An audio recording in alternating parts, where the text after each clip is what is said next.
Greetings, loving friends. Welcome to Science and Spirituality on Supreme Master Television.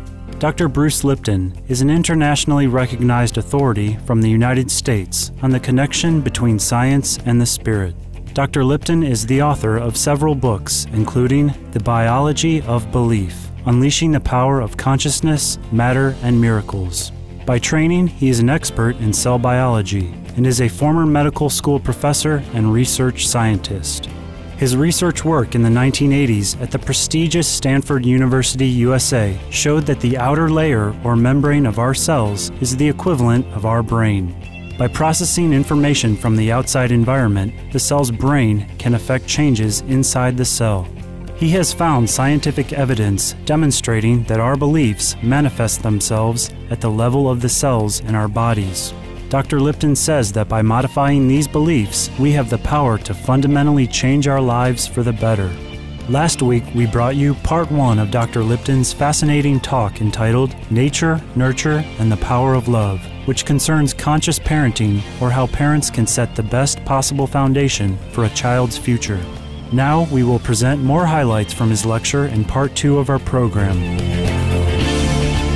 Parenting is a way of life. The new biology reveals we are very, very personally responsible. We really should be understanding how we incorporate ourselves in the community of nature, not to dominate nature, but how to participate in the community. And this is also the effort of understanding about parenting, because we are a community of people. Here, Dr. Lipton analyzes the consequences of living in fear and how important it is for organisms to grow in a stable environment. When you're in protection, you cannot grow. Cells in protection close themselves off. So the more fear you're in, the more you shut your system down. The more you shut your system down, the less growth. And growth is not just from a neonate to an adult. A growth behavior is required every day of your life, for the simple reason every day of your life you're losing millions and billions of your cells. If you don't replace them, after a short period of time, the attrition will cause a breakdown of the mechanism and disease. The more fear that you live in, the more protection you hold, the less growth you express, and the more susceptible you are now for disease. Because what have you done? Shut down the system. Everybody needs to grow every day. In the modern world, stress is all around. But how does stress influence children in general? Dr. Lipton says that stress, especially exam stress, may actually hurt children's intellectual development. So you shut down growth. That's the first thing you do when you get under stress. The system knows this. Those stress hormones cause the immune system to shut itself off. We live in a stressful world out there. Well, what does that mean when you're under stress? You shut off your own immune system. That's when you start to get sick fast. If you're running away from a lion, stressful adrenal system, are you going to use executive reasoning and logic, or are you going to use hindbrain reflex behavior? You engage in reflex behavior, not thinking. Point? When you're under stress, you're less intelligent. And the world, we are becoming less intelligent as a group because of the stresses that we're under. We're not thinking clearly. In school, we call it exam stress. Exam stress, try to think of an answer. You can't, because the answer comes from reasoning and logic. And when you're under exam stress, all you're thinking about is running out of the exam room going, ah! And so right away, you're not working on logic. And so the point is, what happens to us when we live in this world under stress? We shut off our growth, we shut off our immune system, and we shut down our intelligence. As a group, as a population, as a nation, we really haven't been given the proper parenting skills to really understand how to do parenting. And therefore, to try and blame yourself for parenting issues without having proper teaching in this area also means there is no blame. What I want to try to tell you is that, first of all, parenting, it's not a list of things to do, and I'm not going to provide a list of things to do. Once you see how the cells actually work, all of a sudden you say, oh my goodness, our belief in things like genes controlling biology and all this other stuff is not accurate at all. There's a new understanding, and what's really wonderful about it, it is really fully empowering. The Human Genome Project was an initiative sponsored by the U.S. government with the key goal of identifying all the genes of human DNA. 10, 12 years of this Human Genome Project, and in 2001, the results are released, and what are they? The answer is not 140,000 genes as anticipated. The answer is 34,000 genes. In the issue of the Human Genome Project in Nature, a Nobel laureate, David Baltimore, he is the geneticist and a Nobel Prize-winning geneticist at that, very prominent in the world, had a special article in the issue of Nature describing the results of the Human Genome Project. And in the conclusion of his results, this is what he writes. But unless the human genome contains a lot of genes that are opaque to our computers, it is clear that we do not gain our undoubted complexity over worms and plants by using more genes. Please stay tuned for more from Dr. Bruce Lipton's lecture, Nature, Nurture, and the Power of Love, after these brief messages. You are watching Science and Spirituality on Supreme Master Television.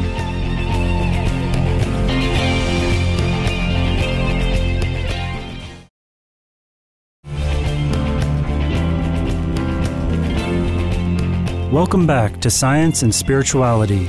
Today we are featuring excerpts from a talk entitled Nature, Nurture, and the Power of Love, given by Dr. Bruce Lipton, an expert on cell biology and an internationally recognized authority on the connection between science and the spirit.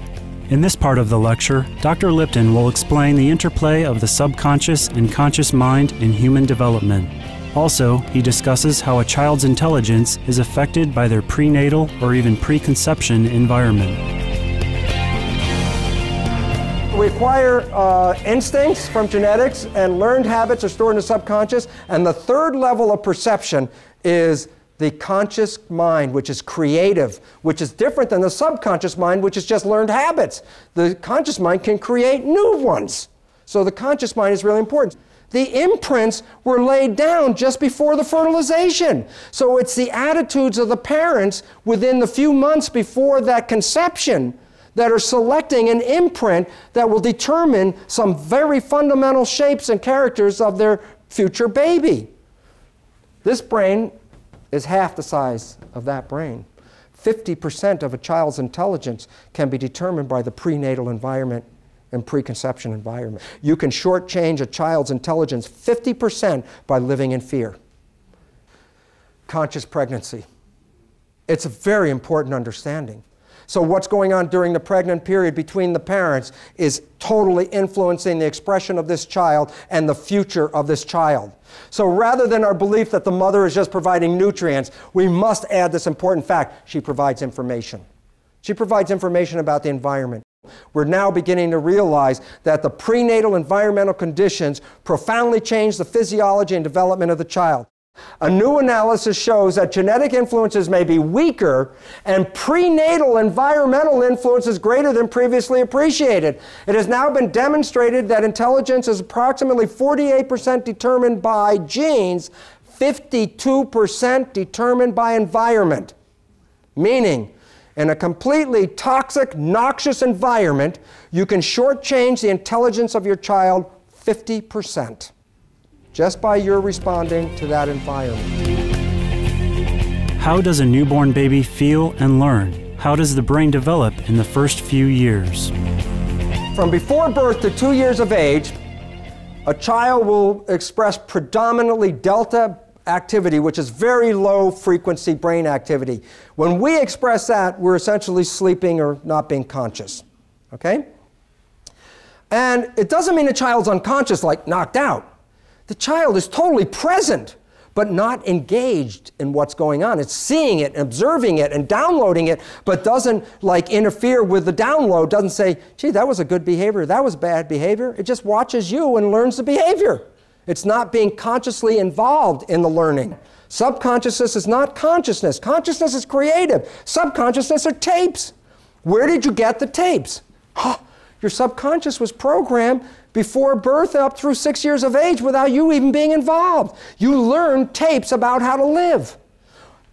After you get past 6, this development of the prefrontal cortex region here, which is where our central source of consciousness comes from, self-consciousness, self-reflection, is an add-on, really. And as a matter of fact, it's an option. A lot of people in this world don't even use consciousness. The reason is you don't need it. Once you learn the program, it's just repetition. When you are not paying attention to your own consciousness, you are playing tapes that are not even yours.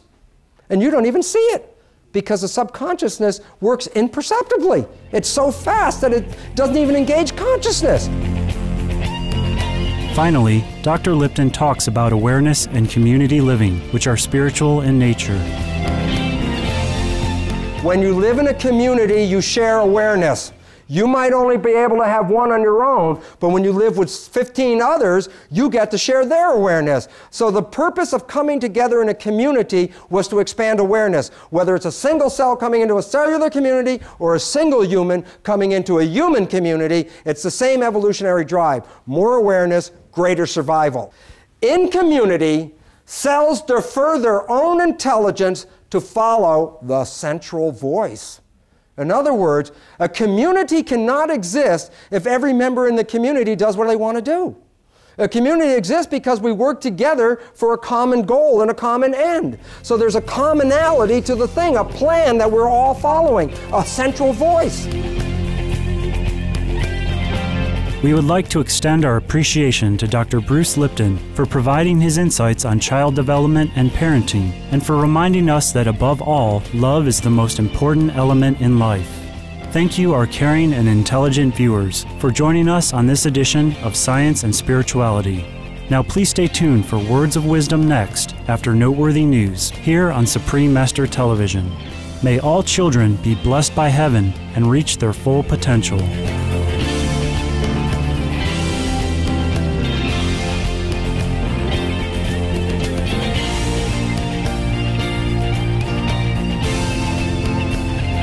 For more details, please visit www.suprememastertv.com/is